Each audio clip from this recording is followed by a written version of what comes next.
Welcome, ladies and gentlemen, to the Totally Awesome Podcast. My name is Josh again, and I am joined today by your favorite person that's ever been on my YouTube channel, the Bay Area Brawler, Skylar Greenberg. I know you guys can't see me right now, but currently I'm dressed as Jim Ross, and I'm ready to commentate on this show. And we were discussing... Sorry excuse of a show. We were discussing... I'm not even being paid Tony Khan money for. We were discussing beforehand that he's bringing class to the show, and I'm like, this is the first time my show's ever seen anything even remotely close to class.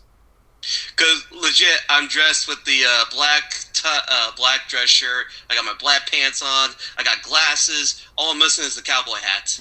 And I didn't even comb my hair. Yes, well, you don't comb a lot of things. So that is true. I just let the wicked weeds grow. And speaking of wicked weeds, we have South Carolina Championship Grappling, Palmetto Power, Episode 6. Are you ready, Skylar? Now, here's the thing. Before we begin, how many shows away are we from your first pay-per-view? We have this one. Episode 7 is the go-home show. And then we have the pay-per-view.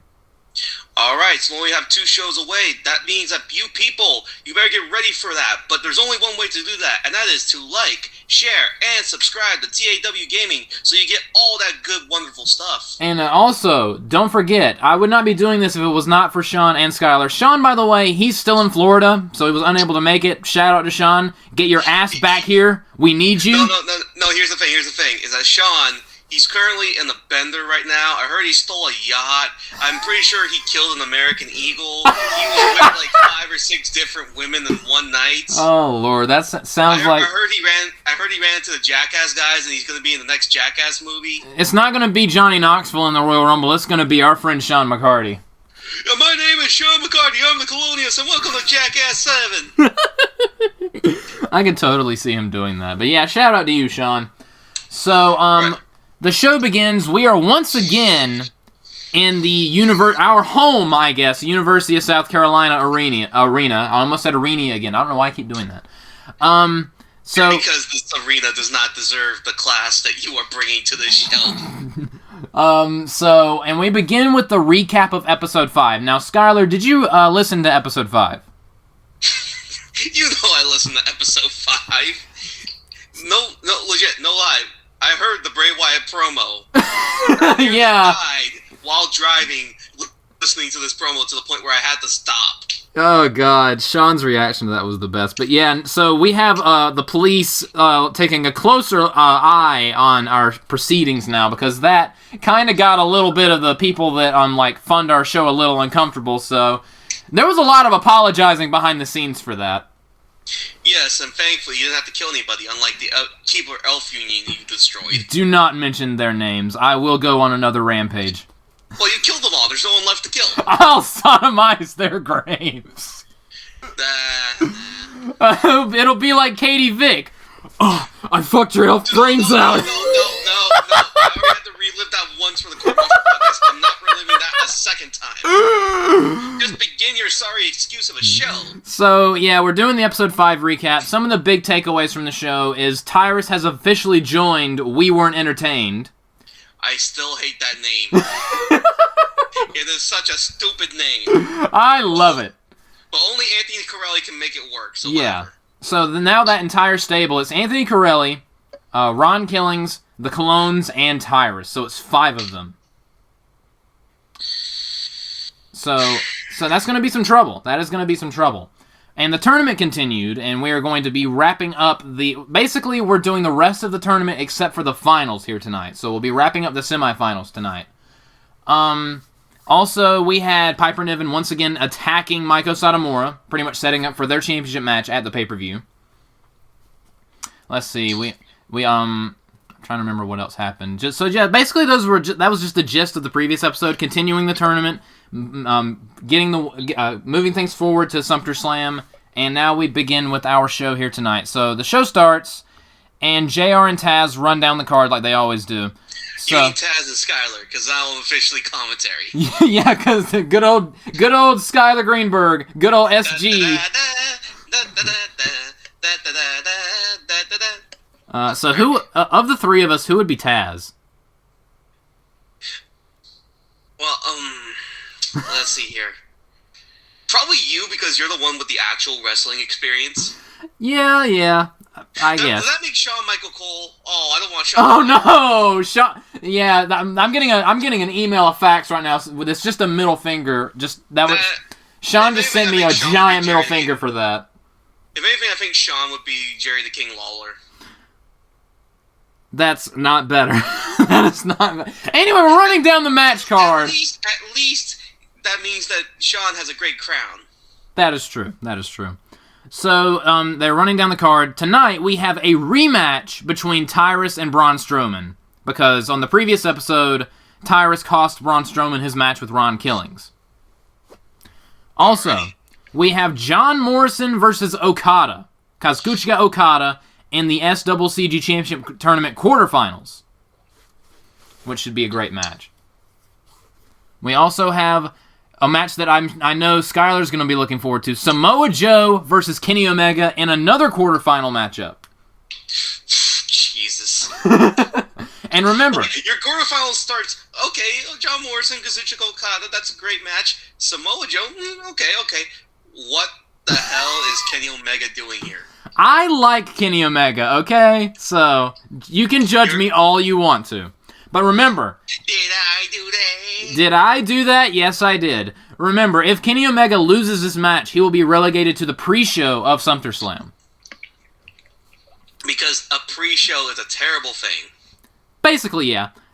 We also have Matt Seidel versus Will Osprey in a cruiserweight matchup. Okay.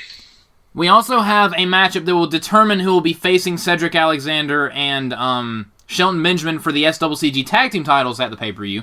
It is a fatal 4-way elimination tag match. The Bar versus Los Ingobernables de Japón versus Rybaxel versus Jurassic Express. Jesus Christ, that's a lot of bodies. Yeah. So, fatal 4-way elimination tag. Winners go to that title matchup. I also forgot you had the Bar. Yeah. I should just let you have them. We also have our first semifinal matchup in the tournament. Ted DiBiase Jr. versus Anthony Corelli. Now, importantly, Anthony Corelli got a bye for the quarterfinals, correct? Yes. Yeah, because one of the first round matches was Braun Strowman versus Tyrus, and that led to a double countout, which meant that Anthony Corelli didn't have to face anyone in the quarterfinals. So that means that Anthony Corelli, he's going to be the fresher man. Oh, absolutely. Will that make a difference? We'll find out. Ted DiBiase Jr. got revenge on Naito on the previous episode, so I don't know. Yeah, but that was a punishing match, so Ted DiBiase may not be 100%, while Anthony Corelli has gotten a little bit of rest. We also have a women's tag team matchup. Tegan Knox teaming up with Lacey Lane to take on Raquel Gonzalez and Kaylee Ray. That's a weird tag team match, but I'm into it. Honestly, this is me just trying to find something for the women on the show to do that are not involved with the women's title match, so... But it's also about jockeying, keeping up momentum, positions, and all that. Plus, speaking of the women, we have a contract signing tonight between Piper Niven and Meiko Satomura for their women's title match at the pay-per-view. So we have a contract signing tonight. Well, there's an obligatory table spot coming. Perhaps. And our main event is going to be the winners of the semifinal matches. It's going to be winners of the quarterfinal matches facing off against each other in the last semifinal match to determine who's going to be going to the tournament. So basically, both semifinal matches are happening tonight. So wait, hold on. The winners of the quarterfinals have to immediately wrestle again? Yes. So the winner of John Morrison and Okada will be facing the winner of Samoa Joe and Kenny Omega in our main event. Oh, that's going to be a good test, because the quicker you finish your opponent in the quarter, the more time you get the rest. Oh, absolutely. So right, anyway, let's begin then. We begin with our first match, our opening contest, a rematch between Tyrus and Braun Strowman. What are your predictions for this match, considering what's been leading up to this? The ring will break. And everyone else will have to wrestle in a broken wrestling ring. The ring will collapse. Well, Tyrus comes out first, and he is escorted by a couple of members of We Weren't Entertained. Ron Killings comes out with him and the Colognes. However, Anthony Corelli is not coming out because he's in the back getting ready for his match later tonight. So it's just the four of them. What's that? Oh, it's only 4 people, not 5 people, right? Yeah, because again, it makes sense. Why would you put yourself in a situation where you might get into a fight when you have a match later? So, and like I said, it's a difference of 4 to 5 people. It's yeah, but Braun Strowman comes out with a microphone. Oh? And he says, "You're not going to screw me over like you did last week. You got your insurance policy, I've got mine. Come on out here, boys." And flanking Braun Strowman is Jon Moxley, Sami Callihan, and Nick Gage. So, a bunch of people around ringside. Look at this team of Nick Gage, Jon Moxley, Sami Callihan, and Braun Strowman. The team name is We Weren't Entertained versus We're So Dumb. Anyway. No, they should be called the Masochists. The Masochists. So the match begins, and the match only goes 4 minutes. Oh god, that's short. They're basically just going back and forth a little bit, but Braun starts to gain the upper hand, which basically causes We Weren't Entertained to go ahead and interfere in the match, which causes the hardcore guys to get into the match, and it just turns into a massive, uncontrollable brawl in the middle of the ring, and the referee has no choice but to ring the bell. It's a no contest. And get the hell out of there. Yeah. You don't want to be involved in any of these 8 guys fighting. And it's absolute mayhem. So the general manager, John Cena, comes out, and he's like, "All right, break it up, everyone calm down, everyone relax. I have 2 things to say. 1, Braun Strowman and Tyrus, you clearly are not, it's very likely that you're not going to be able to settle your issues here tonight. So you 2 will have a proper ending to this thing at SumterSlam. However, you 2 will have no interference for either of you. No, We Weren't Entertained, none of the hardcore guys, none of that whatsoever. It will just be you 2 going head-to-head, and to prevent you 2 having another no finish with a double countout, you 2 will be duking it out in a Rage in a Cage match." Really? So, this is... Alright, so a little bit of breaking the fourth wall right here. I don't want to do just standard steel cage matches where you escape the cage, and I don't want to do Hell in a Cell because that's a WWE thing. So are you doing a closed-topped steel cage? Sort of. Do you remember the smaller Hell in a Cell that WWE used to use? You mean the one for Undertaker, Mankind, and Shawn and Taker? Yeah, before they made it like 18 stories tall. Okay. So whenever we do a Rage in a Cage match, it's going to be that cage. It's going to be surrounding the ring kind of like Hell in a Cell, but we're not going to call it Hell in a Cell because, again, that's a WWE thing. Right, and you're going to name it Rage in the Cage because this is your name, your copyright. Don't take it WWE. We always take time. Yeah, you like to steal Sean and Skylar's ideas. You're not stealing mine! So, Braun and Tyrus will finish this at SumterSlam in a Rage in a Cage match. And they'll probably end up breaking the cage as well. They'll eat the cage. Yes. And barf it at each other. Get some iron in your diet. Yeah. And John Cena's like, "Number 2. I have an idea for how to settle this giant brawl right here. This is going to be an 8-man tag team match right now. And the winning team will get to choose the stipulation for the 6-man tag team match at SumterSlam. Because, you know, We Weren't Entertained's Ron Killings and the Colognes are supposed to be facing Moxley, Callihan, and Gage at the pay-per-view. So... Can we call Nick Gage, Jon Moxley, and Sami Callihan the Masochists for real as a stable name? I liked We're So Dumb, but sure, the Masochists. No, because that's what they are. They're not... Well, the only dumb one is Braun Strowman. That's a whole other thing. Yeah, Braun stupid. Braun stupid. So whichever team wins the 8-man tag, that 6-man tag team match is going to be directly impacted by that because they're going to choose a stipulation.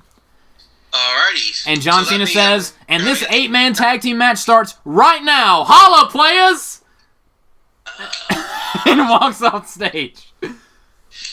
What, does John Cena do the Theodore Long dance? He tries to, but then he stops and he's like, "No, I'm not going to do that," and just walks away. Right.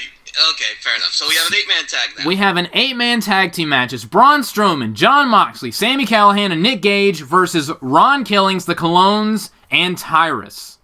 And this match goes 7 minutes. And it's back and forth. Everyone's getting a chance to shine in this 7-minute matchup. But at the end, Ron Killings goes for his corkscrew axe kick, but Braun Strowman moves out of the way, nails Ron Killings with a power slam. 1, 2, 3. Braun Strowman and his team wins the matchup. And Braun gets a little bit of revenge for the previous episode where Ron Killings pinned him via brass knuckles. Alrighty, Braun and the Masochist win. Yes. So Nick Gage grabs the microphone. Oh, God. And he's like, hell yeah, we get to name the step for the pay-per-view. And I'm so sick and tired of you guys talking about how much deathmatch wrestling sucks. It's the greatest thing ever. And you know what? That's exactly what our match at the pay-per-view is going to be. It's going to be a hardcore elimination falls count anywhere match, and we're going to kill all 3 of you. And he slams the microphone down and they walk out. Okay. So, that 6-man tag team match at SumterSlam is going to be a hardcore elimination falls count anywhere match.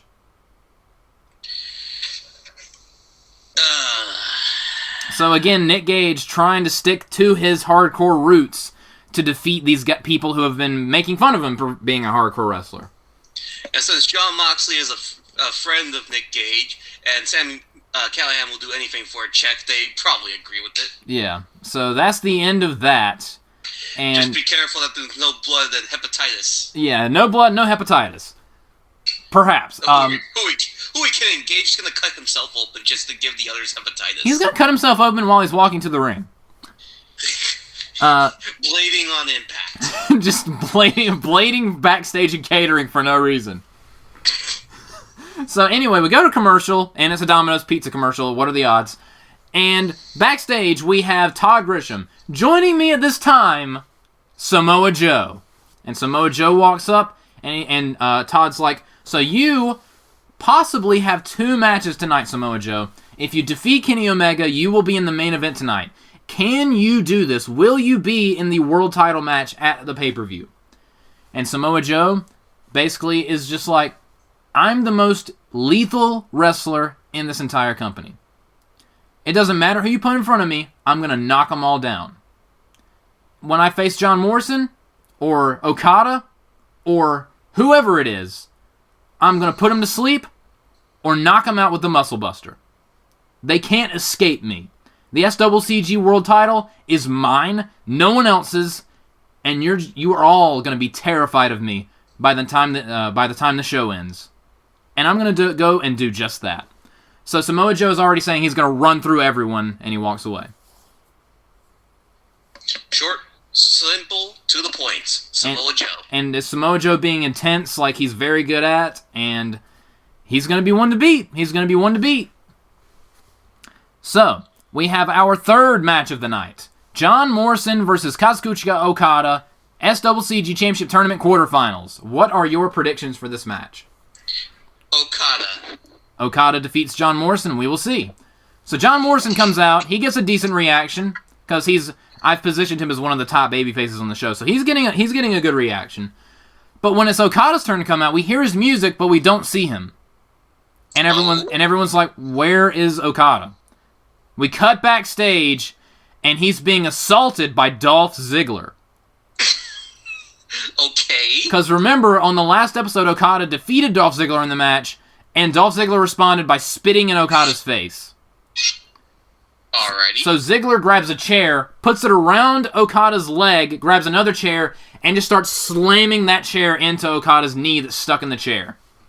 Just over and over again, until security finally separates the 2 of them. Oh man, so that means I'm not going to get this match. I mean, maybe Okada's trying to get up, but he can't put any weight on the leg, and we go to commercial. And when we come back to commercial, Okada is limping to the ringside area, trying to get into this match. And John Morrison, because again, he's a good guy, he doesn't want to hurt Okada, so he's basically saying it might just be best to just throw this one. I mean, it's a tournament, yeah, but I don't want to hurt you, man. But Okada insists. He tells the referee to ring the bell. So we do have this matchup, but Okada is injured. And this match only goes 5 minutes. And Morrison, even though it's a tournament he's trying to win, he's trying not to hurt Okada. He's just trying to win, but he's not trying to injure the man. And Okada can barely do anything. And at a point, Morrison goes for the springboard flying chuck, but Okada ducks under it, and Okada tries to go for the tombstone, but again, he can't put any weight on the leg. So Morrison turns him around, kicks him in the stomach, moonlight drive, 1, 2, 3, John Morrison wins and is headed to the semifinals. I think that's fair. The reason why I picked Okada is because between the two of them, Okada's definitely the bigger star and the better wrestler. Yeah. So there's no way that Morrison was going to win unless something happened like it did. And the thing about it is that the only reason I'm a little hesitant on it is that it's babyface versus babyface. Yeah. So John Morrison may end up getting booed by it.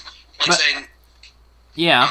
But at a point, like, you know that, like, he knows Okada's leg is hurt, but never once does John Morrison go after that leg. Right, and I'm sure John Morrison, after the match, he picks him up, he helps Okada get back to the backstage area. Yeah, he does.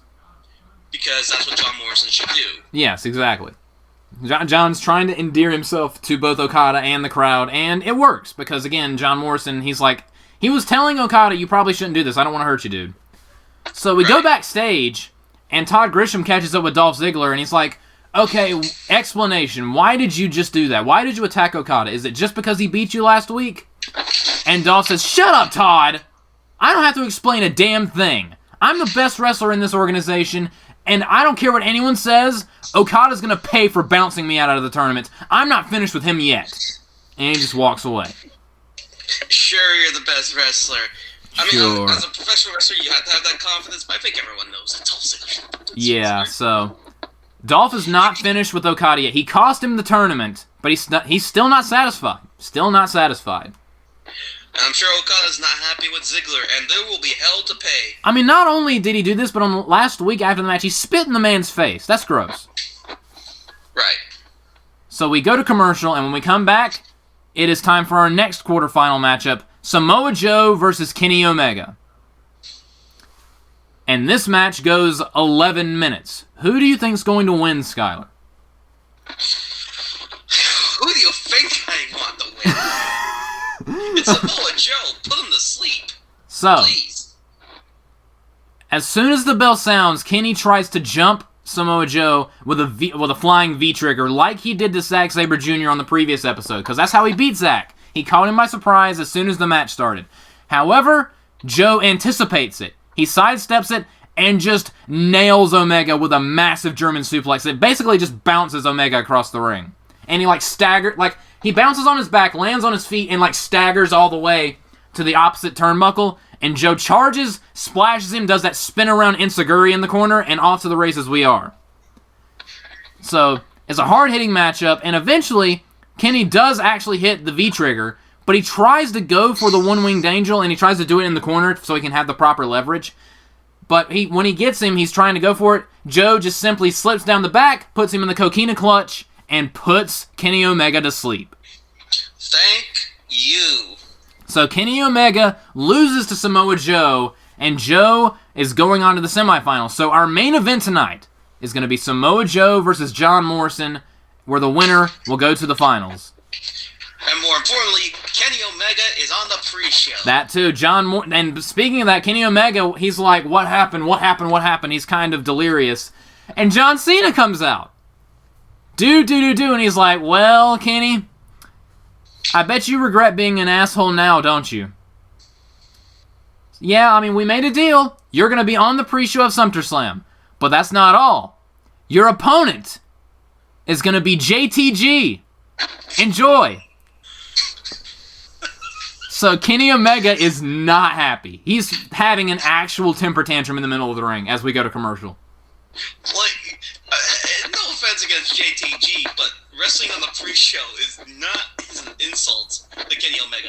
The only more insulting person would have been -1, But -1 is preoccupied. Yep. So, we come back from commercial, and it's our next matchup, Cruiserweight action, Matt Seidel versus Will Osprey. What are your thoughts on this matchup? I have a feeling that you're going to have Matt Seidel win, even though I don't think he should. Well, the match goes 9 minutes, and Will Osprey attempts to go for Stormbreaker, but Seidel counters it with an arm drag, and hits a huge spin around DDT, and nails a shooting star press for the 1-2-3. Matt Seidel defeats Will Osprey. Yeah, that sounds about right. Now, one of the reasons why I did this is because so far Matt Seidel has not won a single match in SCCG, so basically this is me just giving him a win. Right. Because, again, Matt Seidel has talent, but again, I don't want him to just purely be a jobber on the show. Because you have to have varying levels of jobbers. You have to have just jobbers. Then you have to have jobbers who win every once in a while so they can have a little bit... It's like a ladder. You know what I mean? Right. There's main event, upper mid-card, lower mid-card, jobber who can win, just plain enhancement talent, and then whatever the hell is at the bottom. Yeah. So up next... Usually whatever's at the bottom is whatever comes out of Joshua's ass. No. Yeah, because I never wipe. Anyway, so... Nope. Not even gonna touch that one. You shouldn't, because it smells really bad. So, up next we have a Camp Firefly segment. And at the campfire is creepy Mr. Rogers, Bray Wyatt, and he's in a chair and he's rocking back and forth. And he just keeps chanting to himself, -1, -1, -1. You're the one for me. I can't wait for our dalliance at SumterSlam. And he pulls out a doll. And he says, "This doll, my child, represents you. And I'm going to show you where on this doll I'm going to tear you apart." And he just rips it in half. And that's the end of the segment. Super creepy.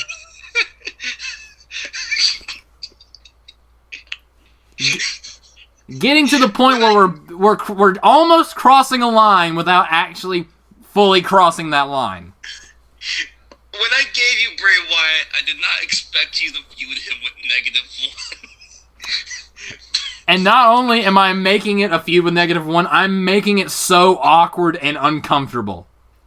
Sean, this is your fault. You had to get revenge for getting Nicholas. You had to give him the 9-year-old child. Yeah, and yeah, it's so. I mean, he's basically creepy Mr. Rogers. What else would he do if he was in a match with a child, other than make it really creepy? And think about this for a second. -1 is Brody Lee Jr. And Bray and Brody Lee were friends. Basically, this is Bray Wyatt talking to his nephew. Yeah. You damn it, Sean. See, here's the thing. I knew Joshua, if you got these two, you would have done the storyline. But damn it, Sean, why did you have to give him... Sean, you're the one that made this whole thing possible. You're the one that allowed family molestation. We might as well call this ACG, Alabama Championship Grappling. Anyway. So, this is so messed up. This is so not right. It's not wrong, it's right. Oh, it feels right. Hurry up and continue before we reinforce every stereotype of the South. Oh, God. Anyway, so there's another commercial. We come back. It is The Bar versus Los Ingobernables de Japón versus Rybaxel versus the Jurassic Express. 4-way elimination tag. The winners will be facing Shelton Benjamin and Cedric Alexander at SumterSlam for the tag team titles. What's going to happen in this matchup? Gold spots. Yes. The car crash match. Yes, absolutely. It goes 10 minutes. But at the very beginning, Ryback is like, I want to start this match. So he charges as soon as the bell rings, right into a bro kick. Immediately. So he gets bro kicked, and Sheamus pins him 1-2-3. Rybaxel are immediately eliminated.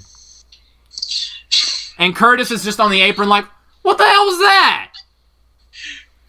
And Curtis comes in and he's yelling at Ryback. So Sheamus just bro kicks him too. Sheamus is a G. What can you say? Yeah, absolutely. The Bar is the best. So the match continues, and eventually it gets to where Sonata is in the ring with Jungle Boy, and Jungle Boy is just doing his absolute best. He tries to do a move, but it gets countered, and he gets put in Skull End, and Jungle Boy has no choice but to tap out. So the Jurassic Express are also eliminated. Not immediately, but like 5 minutes into the match. So both the Bar and Los Ingobernables de Japón have eliminations in this match. Makes sense. You gotta make the other teams look strong before they go down head-to-head, wire-to-wire. So they are going head-to-head, and during the match, and these teams have actually faced off before, and Los Ingobernables de Japón won that matchup, so they are a little bit more confident. So, Sanada knocks down Cesaro and goes for his patented moonsault. But Cesaro has the knees up, and after Sanada bounces gut first off his knees, he's selling it, gets up, eats a massive uppercut, and Cesaro nails him with the neutralizer for the 1-2-3. So the Bar wins the match. Just imagine if the Bar ends up becoming champions on your show and they become champions on my show. I mean, it might happen. It might happen. But while they're celebrating, Shelton Benjamin and Cedric Alexander come out. They just stay on the ramp, and basically they're just doing the "we want the title" motion around their waist, and like they're making eye contact with the Bar, and they're just staring. This is stare down as we go to our next commercial break. Ooh, that would be a good match. So our tag team title match at SumterSlam is going to be the Bar versus Shelton and Cedric. That's going to be a really good match. So we come back, and up next is our contract signing, Piper Niven and Meiko Satomura. Now, all right, obligatory table spots. Obligatory table spot. So for this, Meiko Satomura has a translator, because again, I don't know how she does with promos, so I'm just going to give her a translator. Plus, that would be a fun gimmick. Yeah. So, while John Cena is talking, Piper Niven just cuts off John Cena and grabs the microphone. She says, "Is this really necessary? We already know who's walking out of the pay-per-view with the women's title. It's not going to be you, Meiko. I'll be surprised if you live that long. If you even make it to the show before you die of old age." Whoa, that's too far, Piper. Wow, Piper, that's very rude. And she's just putting down Meiko. She's saying, "You honestly, at this point, you're just trying to copy me. I'm undefeated on this show, and I was undefeated on the show before you were. So basically, you're just copying me. But everyone respects you for some reason, just because you've been here forever. I'm better than you are. My record is bigger than yours is. I'm younger than you are. I'm more devastating than you are. And I'm going to be champion before you are. You have no chance of beating me. I'm going to make everyone regret cheering for you. I'm going to be the final boss, not you. Piper Niven is the final boss, not Meiko Satomura." And she signs the contract. And she shoves it over to Meiko. And Meiko starts cutting a fiery Japanese promo. And her translator basically says, "You are a very disrespectful young lady. And I look forward to teaching you about respect at the pay-per-view. Yeah, you might be impressive, but who on the show had a barely 1 minute long match that was won with 2 kicks? It wasn't you, it was Meiko Satomura. I sent someone to the hospital with 2 kicks. Can you say the same? There's a reason everyone's afraid of me. I put people in body bags. And I'm going to put you in one at the pay-per-view. You're going to regret crossing me. Because I'm the final boss. You're just the boss rush, lady." Ooh. And Meiko signs the contract. And Meiko and Piper are just staring at each other. Piper, however, gets up and shoves the table. Here we go. Shoves the table right on top of Meiko. And jumps on top of the table that's on top of Meiko and just starts punching her over the table. Over and over and over again. So then she does a splash. She does like a leg drop on Meiko because like Meiko's neck is exposed from under the table. Then she moves the table and does a splash. And sets up the table and hits a Michinoku driver on Meiko through the table. I'm kind of surprised John Cena wouldn't stop that, but...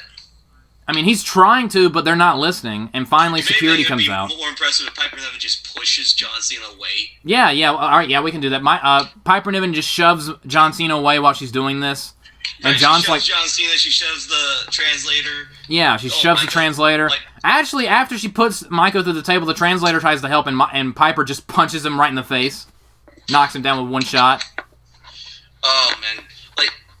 I know Piper Nevin's a babyface on my company, but you're making her so compelling as a heel on your company. She wants respect, and she'll tear anyone apart to get it.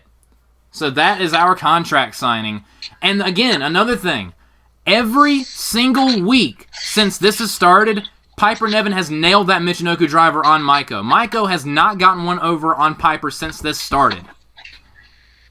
That may be the difference. That may be the move that gets Piper the title. Perhaps, if she can defeat the final boss. But up next, ladies and gentlemen, we have our 7th matchup and our first semifinal match. Ted Dibiase Jr. versus Anthony Corelli. The winner of this match goes to the world title match at the pay-per-view, but the loser of this match goes to the internet title match at the pay-per-view. So whoever is in this match goes to the pay-per-view. Alright. Because the rules they both go to the pay-per-view, but they want to go for the main title. They want to go for the main event. You either go for the main title or the secondary. So you get a reward for making it this far in the tournament, basically. Alright, let's get started. This match goes 13 minutes. And Corelli basically does a bunch of grappling. Ted goes for more the traditional pro wrestling moves like the spine buster, drop kick, stuff like that he's very much known for. Ted even nails a massive superplex that almost gets the 1-2-3, but Corelli kicks out. So, and Ted nails that massive, that rebound clothesline that he used to do. He nails that on Corelli, picks him up, and he puts him in the Cobra Clutch. He's trying to go for Dream Street, but when he lifts him up, Corelli counters it with like a judo throw and picks him up and hits him with the Corelli bomb, the sit-out Uranagi spinebuster. Cover. 1, 2, 3. Anthony Corelli pins Ted Dibiase Jr. clean. The thing is that, unfortunately for Ted Dibiase Jr., Anthony Corelli is not from Japan, so... Yeah, that is true. And even though Anthony Corelli is the leader of the heel stable on this show, and he's a no-good, rotten bastard, he can still win clean when he needs to. I mean, that's the thing, is that Anthony Corelli is a great wrestler. It's what makes it even worse is the fact that he has a stable behind him. Oh, yeah. Because he shouldn't need to cheat. He doesn't need to cheat. Because he can. Yeah, that's basically his whole mentality. And he has a huge smile on his face. So Anthony Corelli is going to be in the world title match main event of SumterSlam, while Ted DiBiase Jr. is going to be in the internet title match. Alrighty, sounds good. So, but up next, right after this match, we have our women's tag team matchup. Tegan Knox and Lacey Lane versus Raquel Gonzalez and Kaylee Ray. And this match goes 5 minutes, some back and forth here and there, but for the most part, Raquel and Kaylee Ray have control because Raquel has the power, Kaylee Ray is the veteran, and Tegan and Lacey are more, they're not exactly novices, but they don't have as much experience as the other team. Not to mention Raquel Gonzalez dwarfs everyone in this match. And Raquel, at a point, she goes for the leg hook choke bomb on Tegan Knox, but before she slams her down, Tegan rolls through and pins Raquel Gonzalez with a roll-up. Upset alert. And Tegan Knox can't believe that she just pinned Raquel Gonzalez. And Raquel's pissed. She tries to jump after her, but Tegan gets out of the ring just in time, and they celebrate on the ramp, both her and Lacey. So a huge upset victory as Tegan Knox gets her first victory in SCCG. Congrats to Tegan Knox, and oh man, I would not want to be with Raquel Gonzalez in that locker room. Yeah, Raquel is pissed. Kaylee Ray is disappointed. But yeah, so before we go to our main event and the commercial break before the main event, we go to JR and Taz, and they run down the card for what so far the card for SCCG SumterSlam. So of course, we have Maiko Satomura versus Piper Niven for the SCCG Women's Championship. We have Cedric Alexander and Shelton Benjamin versus The Bar for the Tag Team Championship. We have Tyrus versus Braun Strowman in the first Rage in a Cage match. We have We Weren't Entertained, Ron Killings and the Colognes versus Moxley, Callahan, and Nick Gage in a 6-man hardcore elimination tag team match, and it's Falls Count Anywhere. We also have, God Help Us All, Bray Wyatt versus Negative One. You know that's your favorite match. Absolutely. We also have Ted Dibiase Jr. versus John Morrison or Samoa Joe for the SCCG Internet Championship. Our main event for SumterSlam is going to be Anthony Corelli versus John Morrison or Samoa Joe for the SCCG World Heavyweight Championship in the tournament finals. And on the pre-show, we have Kenny Omega versus JTG. Alrighty, but we need to determine who's going to be in that main event and who's going to be fighting for the Internet title. Absolutely. Let's see what happens. So we go to commercial, and it's time for our main event. John Morrison versus Samoa Joe, SCCG Championship Tournament Semifinals. And this match goes 16 minutes. It is a beefy back-and-forth main event. Hard strikes, high flying, you name it, the crowd's going nuts. But during the match, Samoa Joe goes for the Coquina clutch, but Morrison rolls through. He doesn't go for that pinning sleeper thing that everyone does that has a sleeper slam, has a sleeper finishing move that gets on my nerves. But when he rolls through, he gets up, and he does that sliding knee to the back of Samoa Joe's head. Oh my goodness, that would be amazing. Oh yeah. So Joe is staggered, but Morrison doesn't go for the pin. Morrison is standing up, and he's basically stalking him. He's primed and ready. And when Joe finally gets up, he hits him in the gut and nails the Moonlight Drive neckbreaker. 1-2, but Joe gets his leg on the bottom rope right before the 3. Rope break. So the matchup continues. But Joe's still down, so Morrison drags him to the corner, goes for Moonlight Drive, but no, he goes for the Starship Pain, my bad. He goes for Starship Pain, but when he gets up there, Joe hits him in the back, turns him around, and gets him in position for the Muscle Buster. Oh no! And he goes for it, but before he can hit the move, Morrison wiggles out of it and lands on his feet, still with the with a headlock, and he hits him with a second Moonlight Drive. 1, 2, 3. John Morrison wins. So it's going to be John Morrison versus Anthony Corelli. Our main event for SumterSlam for the World Heavyweight Championship is going to be Anthony Corelli versus John Morrison. And for the Internet Championship, it's going to be Ted Dibiase Jr. versus Samoa Joe. That's an interesting series of matches. I will say this, Samoa Joe versus John Morrison is an interesting what-if match. I would love to see it. These two, if they were in the main event and you gave them plenty of time and they were both serious, they would put on a hell of a match. They would. But while John Morrison is celebrating, he's attacked from behind by Anthony Corelli. Boo! Boo! And Corelli hits him with the Corelli bomb that he used to defeat Ted Dibiase Jr., and then he puts him in the pace choke that he used to put Nick Gage and John Moxley to sleep. And he has John Morrison in this hold. The crowd's booing. Security comes out. John Cena comes out, and they finally separate the two, but John Morrison's unconscious, and Anthony Corelli is just celebrating as the show goes off the air. And that is the end of our show. Screw your unibrow. So, your thoughts on Episode 6 of SCCG Palmetto Power. A lot happened tonight. A lot happened tonight. A lot you had to get through, but overall, it's a very good show. This is a good show that could have happened in, 2010, 2011, 2012 WWE. It could be a good show now. It's every time we book these shows and we do a good job, it just makes me sad. Yeah. I mean, it makes you feel good, but it also makes you sad because it's like they have the tools to make these shows this good. They just refuse to. And that's kind of the point of the exercise. More than just having fun. It's just showing what professional wrestling could be. 3 different interpretations, 3 that have different styles, and sometimes things work and sometimes they don't.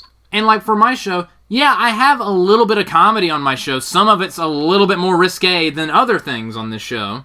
Looking at you, Bray Wyatt. But it's not going too far. It's not the entire show, and there's nothing that's so horrendous that you can't, it's serious. There was only 2 jokes on this entire show.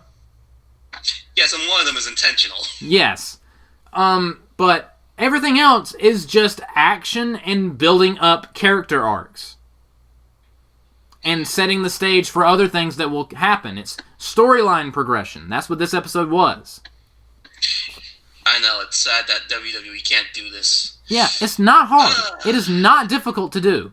Like, watch SCCG, watch NWL, watch ACPW. This is not hard. That is the thing about all three of our shows. It's not difficult. Well, you, sir, have done a good show, and I look forward to the next one. What do you think... what is your... Right now, what do you think the pay-per-view is going to be like? Who's walking away champion? Who's walking away perhaps in handcuffs after beating up a child? What happens at SumterSlam? Just a good time. I'm not going to predict because predicting just takes me out of it. I want to be a fan. I just want to enjoy the experience without trying to think, oh, work rate, oh, promo ability, oh, this hold wasn't great. I just want to enjoy it. Oh, absolutely. So, thank you, Skylar, for joining me for this episode of SCCG Palmetto Power. Thank you guys so much for watching. Like, comment, subscribe, and all that fun stuff. And go like, comment, and subscribe to the Court Martial podcast as well. Because, again, I wouldn't even be doing the show if it wasn't for these two guys. Have a good night, and we will see you guys next time.